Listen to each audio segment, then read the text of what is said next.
Jacksonville, the child was born who couldn't sit still. 86 years later with no regret. You know that man can't sit still yet. The Great Depression couldn't get him down. He worked for his dad's store in town, collecting money in small amounts. Poor whites and blacks in their furniture accounts. Stetson Kennedy wants us all to be free. Stetson Kennedy wants us all to be free.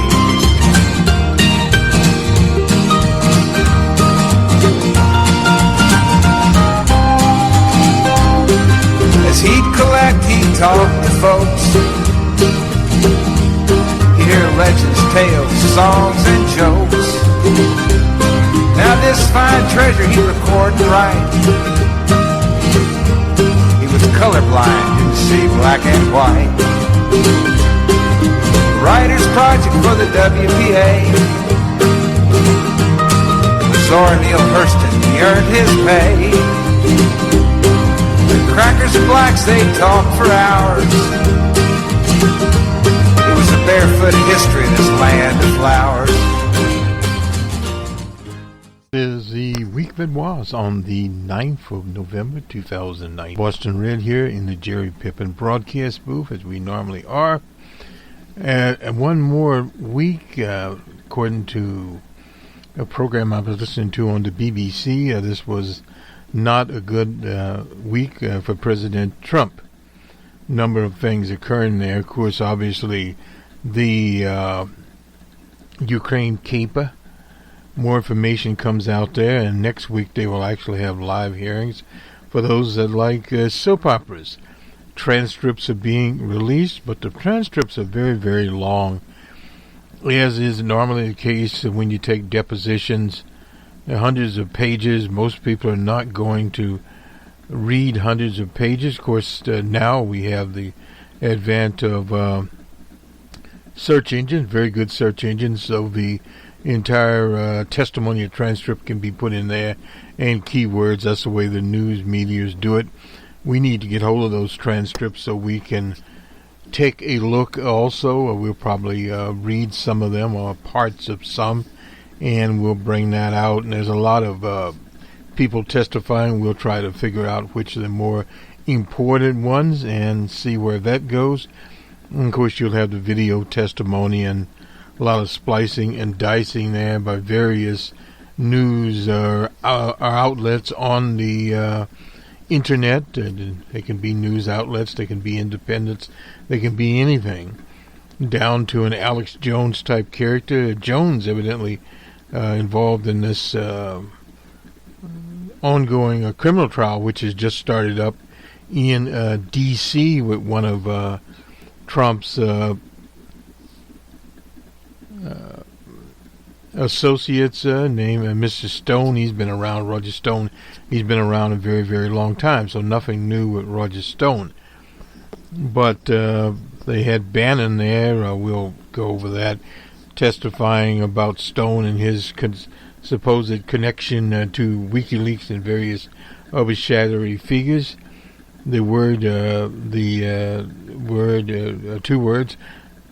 Rudolph Giuliani keeps appearing, former mayor of New York, former U.S. attorney in Manhattan, appears in many of the dialogues, we'll say.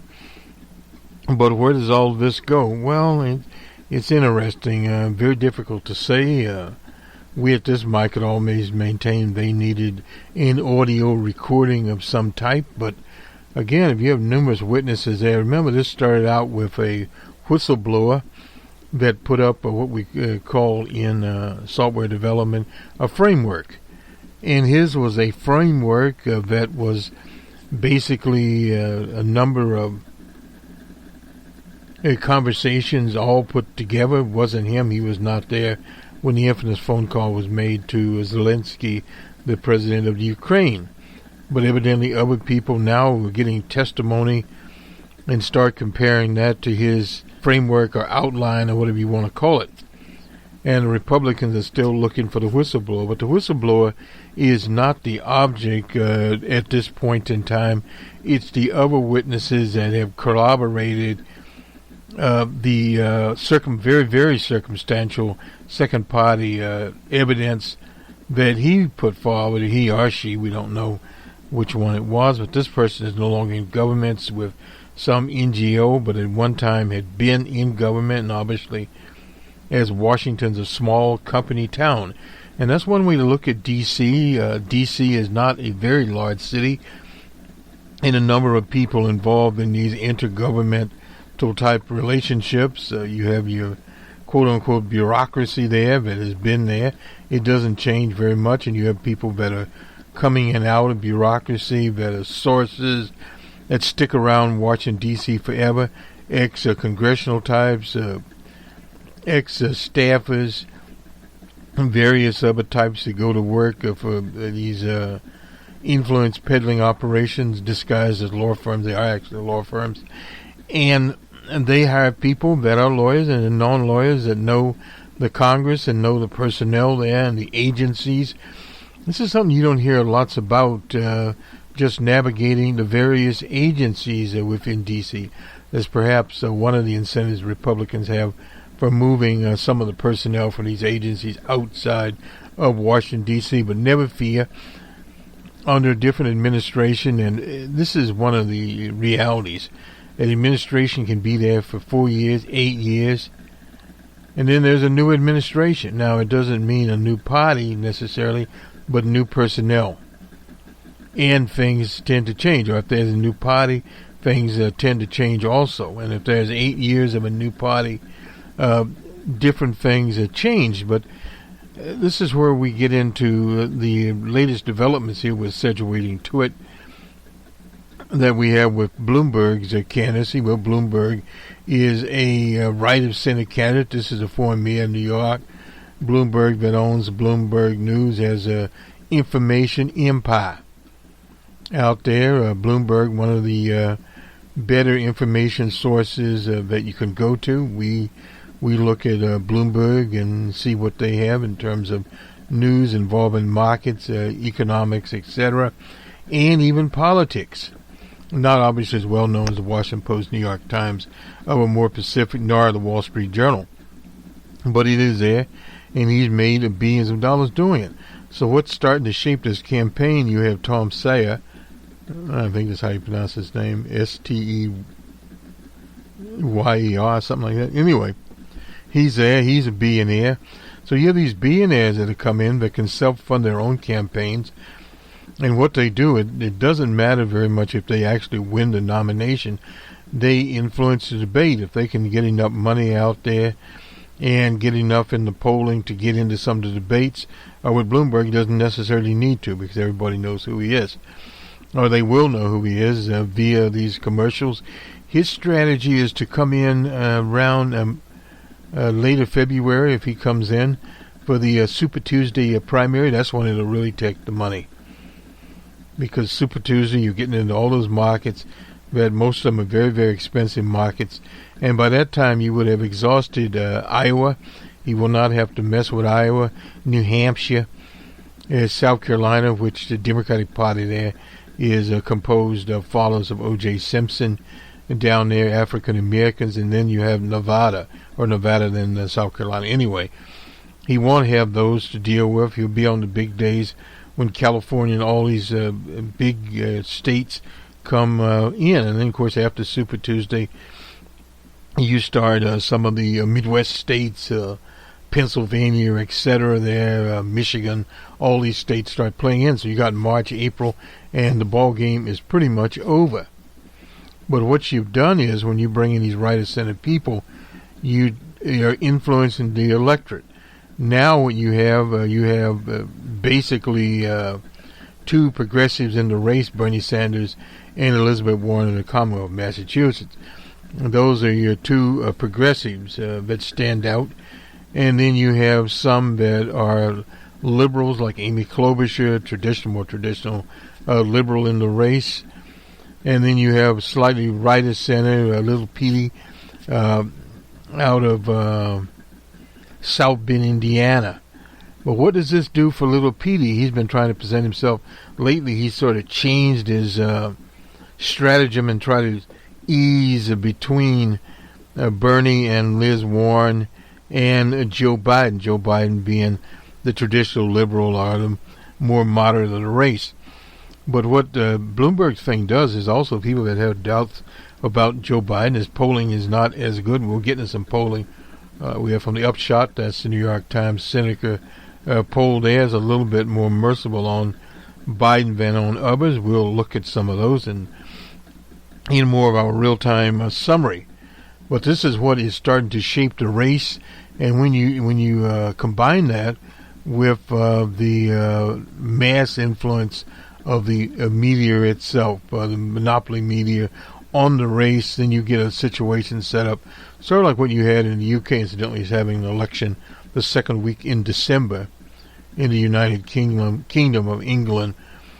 The polls so far, the Labour Party is behind, and Jeremy Corbyn, you have a campaign against him by various reactionary forces within the UK. They accuse him of all sorts of things, of potentially ruining the UK economy. There's no way he can do that. Brexit will ruin the UK economy and is ruining it at this point in time. And accuse him of also being anti-Semitic because he supports the rights of the Palestinian people. Now that's a political judgment there, and this is just what the English people will have to deal with. They will ultimately decide this, and of course then you have the Lib Dems, which would be the Liberal Party, a liberal situation, right of center in UK politics. And then you have your Irish your party there, and you have in Scotland their national party there, and then several other smaller parties within the UK on the right of centre. And of course then the Tory parties kind of just threw this in while we're dealing with Bloomberg and etc. But nonetheless, it's the same old basic cookie cutter pattern. This is what you saw with Brexit, Lisbon, Spain, the World Internet Conference. We'll cover that on the Open Source Report. Amongst the speakers was Ed Snowden. He spoke by videotape from Moscow. But there are other people there. One of the ladies involved in the Cambridge Analytica, she worked there. She has a new book out. We'll look at the new book. As we were talking about on Friday Java, all these things are coming together literally at once. And then we'll, let's get to this broadcast here. We have Uncle Carl here. We'll look at the polling. We'll also look at the election in Seattle, where the Amazon and some of the tech companies there spent millions of dollars to try to defeat a socialist candidate there in Seattle. She was behind, but she's now ahead, and we'll get to that particular one.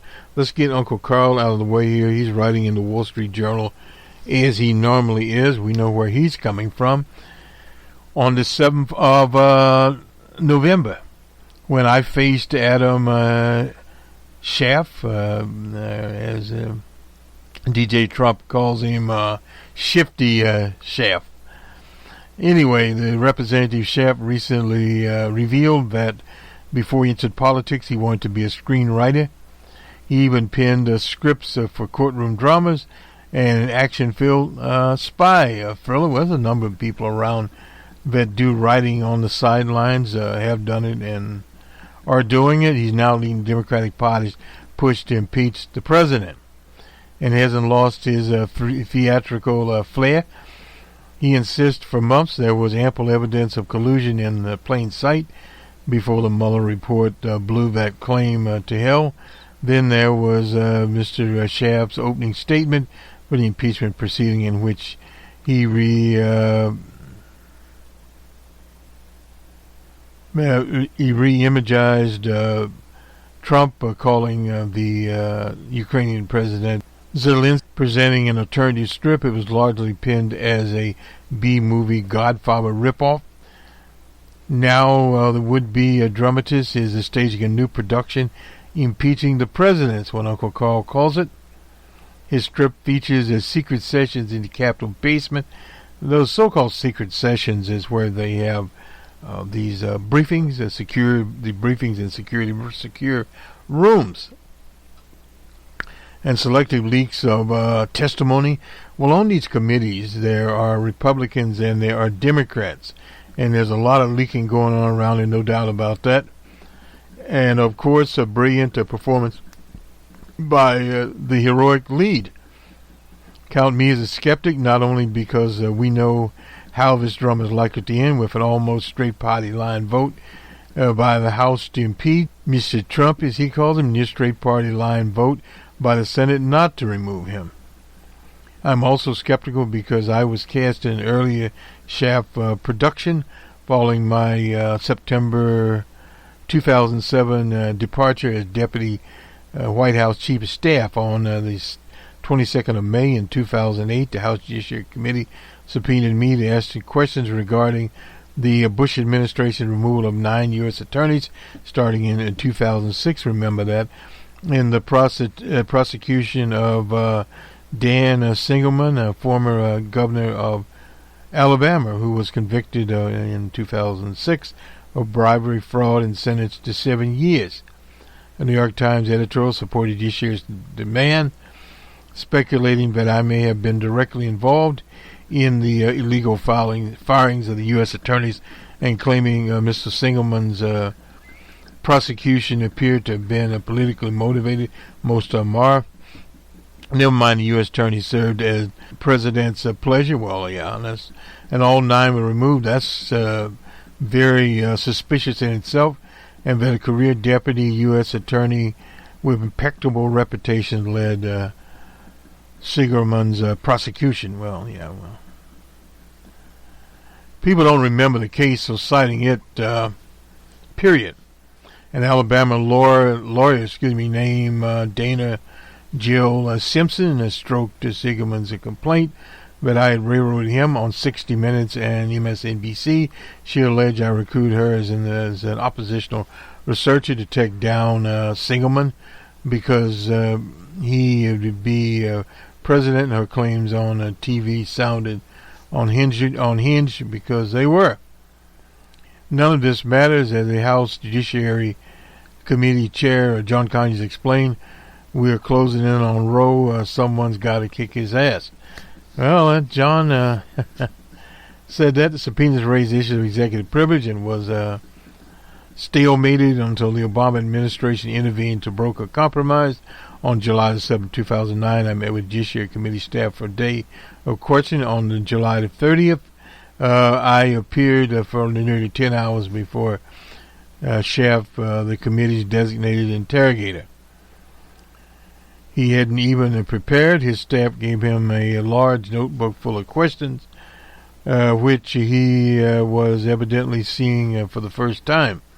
That's strange.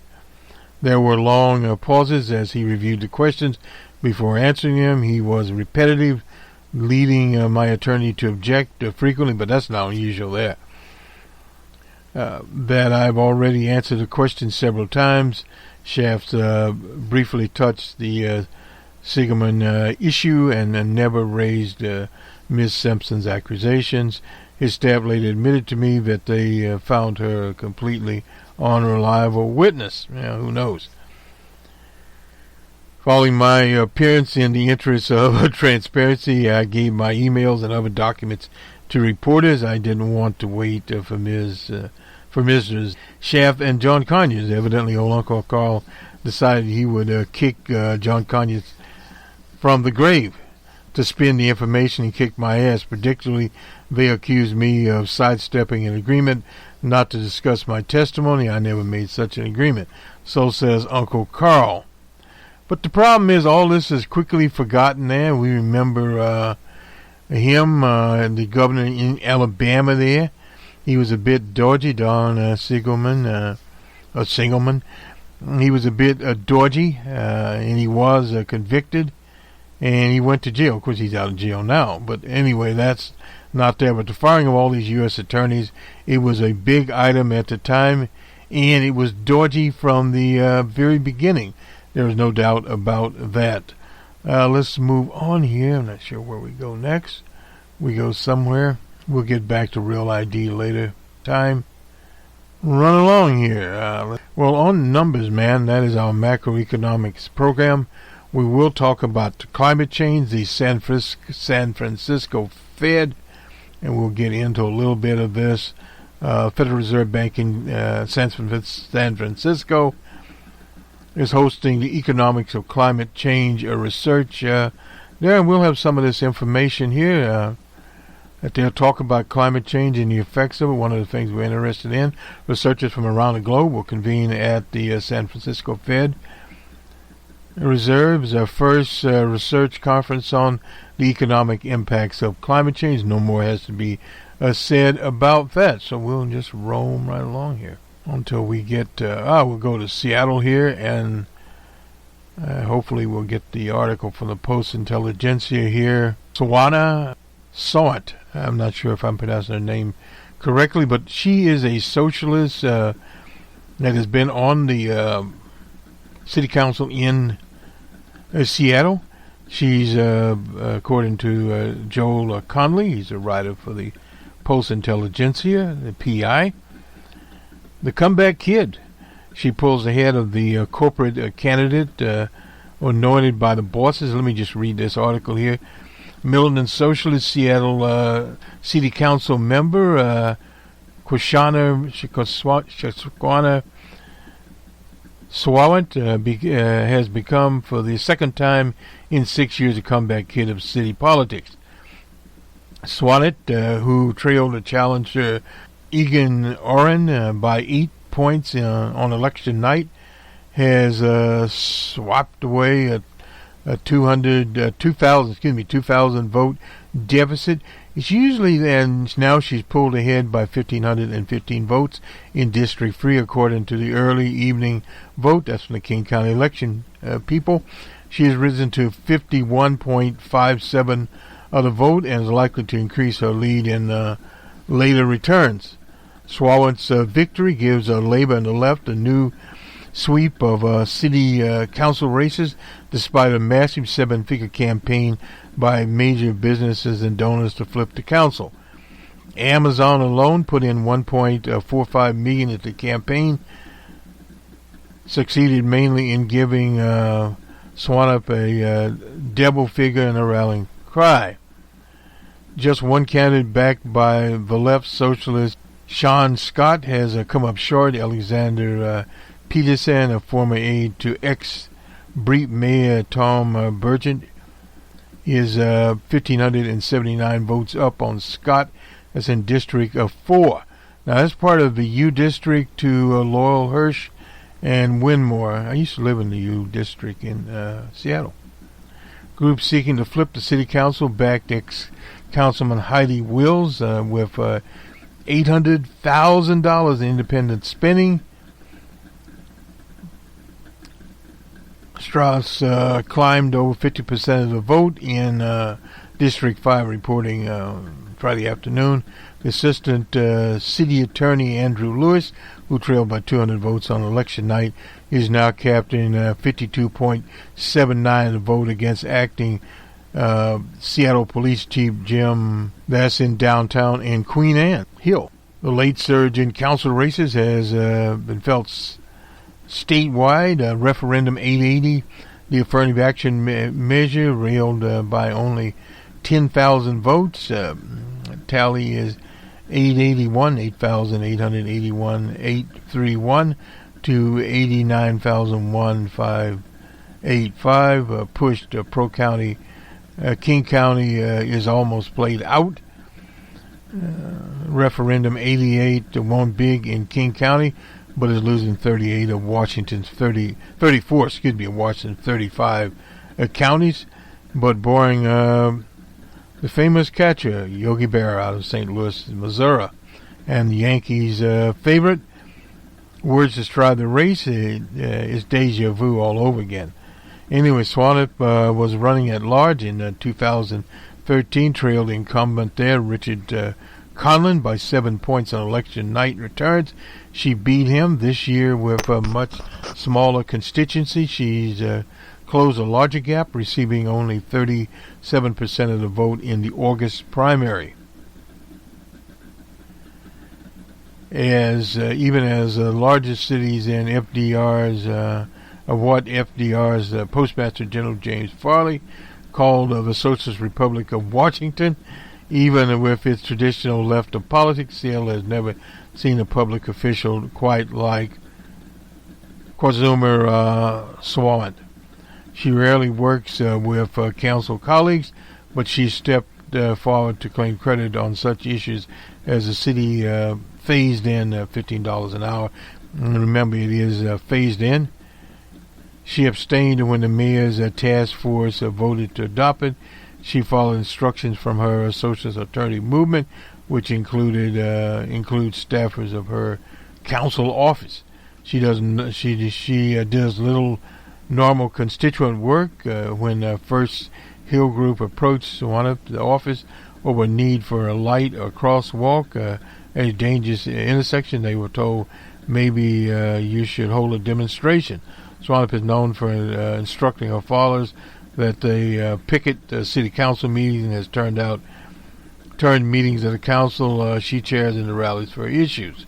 Swanup is not surprising then Amazon wanted to beat a council member that championed last year's abortive head tax on large employer types like Amazon. It substantially plucked down $1 million later in the campaign. The money going to some front group called CASE, the City Alliance for Sound Economics, and the Chamber of Commerce. The company found itself denounced by two Democratic presidential candidates, Bernie Sanders and Elizabeth Warren. And Swanup is a Sanders supporter who threatens to again back the Democratic Party candidate Jill Stein if Bernie doesn't get the nomination. Swanup has spent years bashing Democrats, but Amazon's Bigfoot donation drove such groups as the King County Young Democrats into her fold. The two council colleagues, Teresa Marquardt and Lorraine Gomez, backed the losing candidate in 3, but endorsed Swanup after the $1 million donation by Amazon. They all had to come home. Congratulations to the candidates who won. It said the business community stands ready to work with the new Seattle City Council, just as we have partnered with elected leaders to support a regional approach to homelessness, to advocate for more transit, and to add resources for affordable housing, the housing crisis which they caused. Tammy Morales, she's in District 2, were opposed by Case. The group spent heavily again in District 1. The incumbent there, Lisa Herboat, who pulled away from the challenger named Phil Tavel to take 55% of the vote there. Swanup is certainly not to bury the hatchet or ice pick, given the Trotskyist origins of her Trotskyist movement, of her socialist attorney movement. The member is unyielding in her Marxism. That's a kind of confusing proposition there, Marxism and Trotskyism. Anyway, we won't get into that. She lectured a newly elected representative, Alexandria Ocasio-Cortez, in a letter last year. Part of the job of electing socialist representatives within the capitalist government is to expose the bankrupt system. Well, no doubt Alexandria Cortez has been busy doing that. And to expose its political servants. She wrote, your responsibility is not to political colleagues, but to the working class and social movements. No doubt about that, but there's a little different situation there. Capitalism cannot be made to work for the working class. Swanup added, social Democrats hope to create a humane capitalism, a fatal message, and a fundamental error. Well, it is a fundamental error, but sometimes we have to, as they say, lay a bit low, and we are laying low here. And let me see if I got the latest headlines in from the Los Angeles Times while we were out west. Incidentally, I was looking at Twitter today and having problems finding Boston Red. I need to get that corrected. Anyway, basic front page still has a thing about Amazon spends big to defeat your council members. We had that last week, so we won't get into that one. And we won't repeat that one. Reported that already. And The Stranger, that is a site that we have repeatedly went to. The politics there are a little different than we perhaps would see some other people, but they do support progressive candidates, and it is an alternative paper, and we're not getting it here for some reason. Anyway, later try the article up here. On we go. We also have the open source report. We'll get it out. We've been working on it for some time now. We already highlighted Roger Stone, Alex Jones, that catastrophe. We'll go on here to the polling. Now this, well, let's just generally get the polls in, then we'll go to the specifics from the New York Times. Sorry about this setting up here for some reason tonight. See what we can get done here. This is Real Clear Politics here. This was on Friday, and this is the New York Center poll here. Anyway, this is North Carolina. To start out with, they have Joe Lunchbox Biden at 29. Basically, Liz Warren and Bernie about tied at 15-13. Buttigieg only has 1 point, and it's very unusual there. This is in the state of North Carolina. The Michigan Democratic primary has Bernie up by 9. And then we have Liz Warren at 21, Bernie at 17, Buttigieg at 3, Amy Klobuchar at 1. Then we go to Arizona. Biden's up by 8 there. And again, basically tied up together. Bernie has 16, Warren has 15, Buttigieg is only 5. The little character out of there, and Amy Klobuchar at 1. Florida. Biden's up by 8 in Florida, and Liz Warren's at 19, Bernie's at 13. Again, the little mayor from South Bend is at 5. Harris is at 1. And Klobuchar is at 2. To Wisconsin. Used to be a very big primary in the state of Wisconsin. Biden is behind. Liz Warren has 25 and Bernie has 20. And old Biden has 23 in Wisconsin. And the little mayor again in single digits at 5 into Pennsylvania. Biden's home state at 12 ahead according to them. Warren and Sanders at 16 and 14 respectively. He has 28. The little mayor, according to this poll, is diminishing down. He just has 4%. Buttigieg has he has 4%. Amy Klobuchar has 1% there. Forgotten Senator Booker didn't get anything out of that one. He's between 1 and 2. Approval ratings are going up and down there. And I think we gave the Hill-Harris X poll, that's a right-wing poll, has Biden up by 11 and has Bernie and Liz Warren just tied up at 14-15. Buttigieg is in the single digits. Basically all tied up in the mama poll here. Biden's 23, Liz Warren's 23. This is a national poll, and Bernie is 20. The YouGov poll is up by 1. Warren is at 25. Bernie is at 14, and so forth and so on. Anyway, let's look at the New York Times Upshoot poll, I think is what it's called. This is a senior college survey in 6 key states, also showed what voters want, who can work with Republicans. Anyway, so this is a poll here. We'll go with Biden. Biden's at 24% in Arizona, 27% in Florida, 30% in Michigan, according to this, 39% in South Carolina, 38% in Pennsylvania, and 23% in Wisconsin. Whereas Liz Warren is at 15 in Arizona, 19 in Florida, which is respectable, 21 in Michigan, 15 in North Carolina, 16 in Pennsylvania, and 25 in Wisconsin. Bernie Sanders, 16 Arizona. I think Bernie will do better than that in Arizona. 13 in Florida, 17 in Michigan. He won the Michigan primary last time around.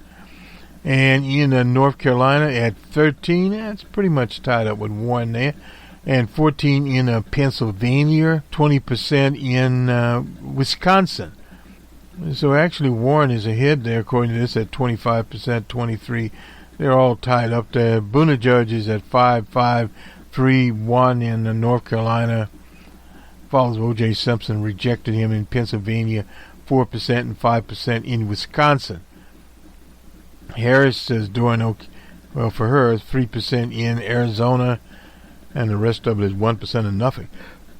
Yang is basically about the same. He's doing 2% in Pennsylvania and 1%. Amy Klobuchar, 1% in Arizona, 2% in Florida. Can't believe she doesn't have a percentage in Wisconsin coming from Minnesota. She no doubt does. Telsey is at 1%. According to this poll, Bernie. Beto O'Rourke's not even a race, and he's getting 1% in Wisconsin. So, Democrats, this is on the 8th. This is by Jonathan Martin and Katie Gluchik. Anyway, Democrats in the country's most pivotal general election backgrounds prefer a moderate presidential candidate who would seek common ground. Maybe Bloomberg's looking at this.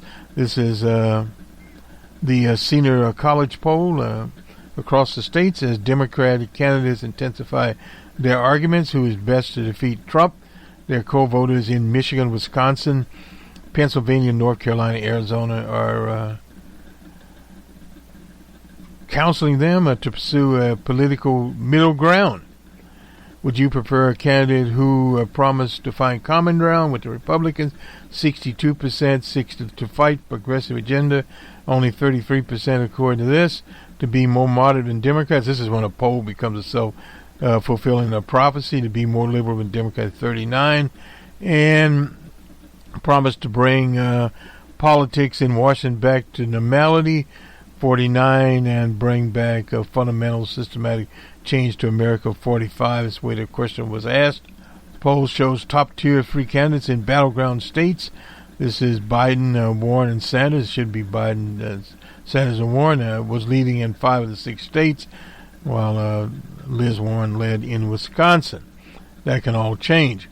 While Democrats have unambiguously moved to the left in decades since Barack Obama, as Republicans eagerly point out, the polls illustrate the party's identity is more complex than the opposition and some progressive elements would portray it.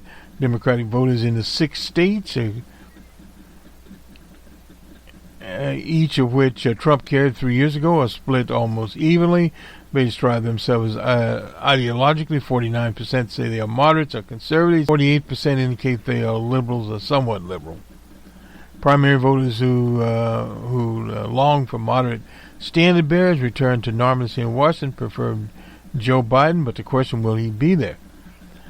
Divisions go beyond ideology and ambition. Older non-European Democrats, those without college degrees, strongly favor Biden. Younger Democrats of all races, Liz Warren and Bernie Sanders, while those with college degrees overwhelmingly prefer Warren.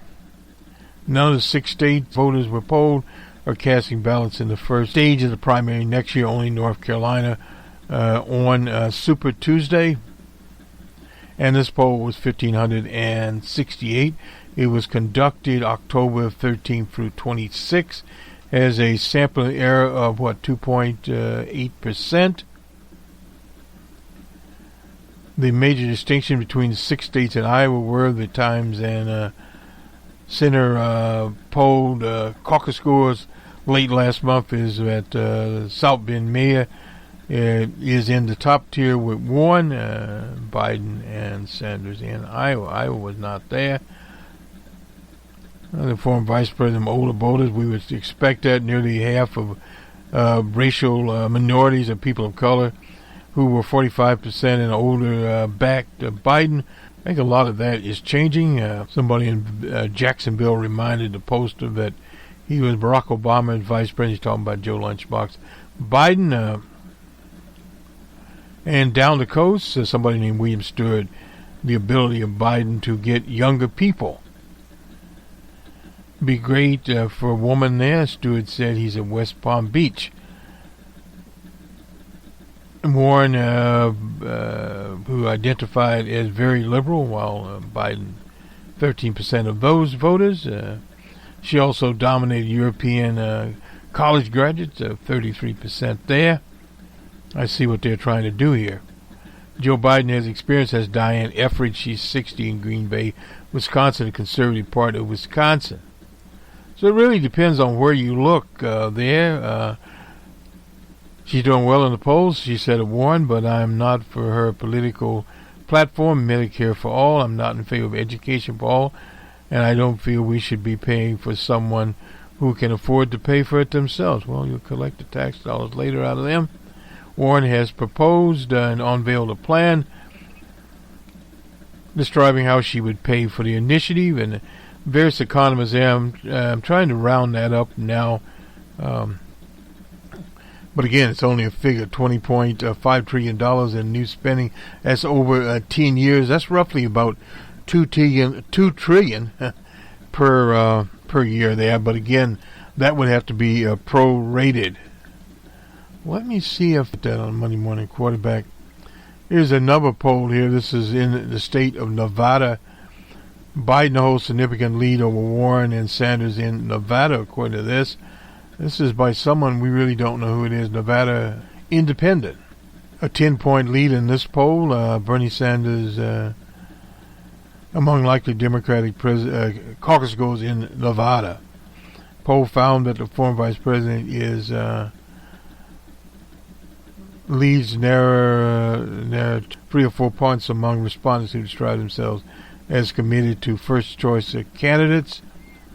The survey results come as Biden has been struggling, of course, in Iowa and New Hampshire there. So we'll see some new polling come out on it and see where we are.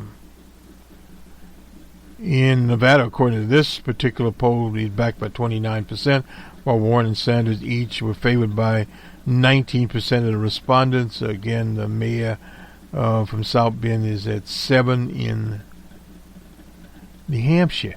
In Nevada. And Amy Klobuchar has 3 points. Now, this is by Melman Group for the Nevada Independent. They are the pollsters here. I've not heard of them before. And second and third choice. We'll do a little more of this on the Monday Morning Quarterback, where we'll look into where it is. Some of these polls are a little bit old, and we have done them earlier in the ball game. Let's see where we are here. My prompter crashed. WBRN radio, internet strong and internet only here. Incidentally, we had some difficulties. I think I mentioned it earlier, finding the Boston Red broadcast on the search engine, the Google search engine, and we'll have to look on some. We used to could find it. They do get us confused with the Boston Red Sox. And we're not a baseball team. We are a political podcast. Hold on. All right. This is from the Fox News opinion by David Boyce. And the David Boyce, Trump's impeachment witch hunt must end. The whistleblower's lawyer is Trump hater who forecast Let me just make sure of it. This is David Boyce. Sorry about that. He is the president of Citizens United and contributes on Fox. I was thinking of David Boyce. It's not David Boyce. David Boyce, I guess, is how. B-O-S-S-I-E, not David Boyce. Anyway, we can skip that one. DJ Trump was in Atlanta, Georgia. More African Americans should support him, according to C.L. Bryant. He's a preacher. He was there, and DJ Trump has a new organization. I forget what it's called. Whatever. It's called something or another. Anyway, he has a new organization out there, and I suppose he's making the best of it. And they were inside shouting about it inside the Georgia Dome, whatever they call the place. And of course, outside people were shouting, "Lock him up!" So DJ Trump got about 7% of the African American vote. We don't know where that came from. Somewhere, someplace beyond the mountains, the Alleghenies and smoke-stacked mountains, etc. And we just don't know. So, anyway, we'll see you on the Monday morning quarterback. That'll be on Monday morning on the Boston Red political channel here. We'll see you also on Numbers Man. That's the Numbers Man show on our macroeconomics, the macroeconomic channel, and we'll have the open source report. We still have to finish up the John Conyers memorial. We were trying to find the remarks by Jesse Jackson, hadn't been able to find those, so we're going to have to go with what we got, I suppose. And on All About Sports, we still have the World Series to finish up now that we've had the parade, etc. Sometimes you do get a little behind. I think we explained that on Friday Jobber, what is actually happening and how we got where we are, quite literally, behind on some of these stories, because they just keep coming and they keep coming and they keep coming. And we'll see how the controversy out in Seattle. Incidentally, in Kentucky, they were supposed to do a not a recount, but what they call a recanvass. We'll have more on that on the Monday morning quarterback show. Let me just see this. Trying to, and we don't see it here, but we actually wanted to go to the Kentucky.com, which is a different setup, and we don't have it here for whatever reason. I'm not sure why we don't, but we did. Date, it appears like we are missing part of this, and we'll Kentucky.com here, and we'll see if we can get this story up. We have a Kentucky package here, but this would be the latest, and we don't have it now. But again, Republican leaders in Kentucky are not as certain of Blevin's idea that there was massive irregularities in the vote, and they're basically saying if the evidence is not there in this recanvassing process, he should give it up and go with the history period there. So that is where we are on that stage. And I think we've, incidentally, President Lula, the ex-President Lula in Brazil, has been freed by the court, and the people were voicing Lula libre. In other words, libre in Portuguese means freedom. So we'll follow that story there. That's one, no doubt, situation where a person has been in prison for political reasons, and demonstrations go in Hong Kong. Demonstrations in Chile are still going on there. There are demonstrations in Baghdad and other areas in Mosul and some others in Iraq. So there we go. Have a good weekend, everyone. We'll talk to you on Monday morning. Good day.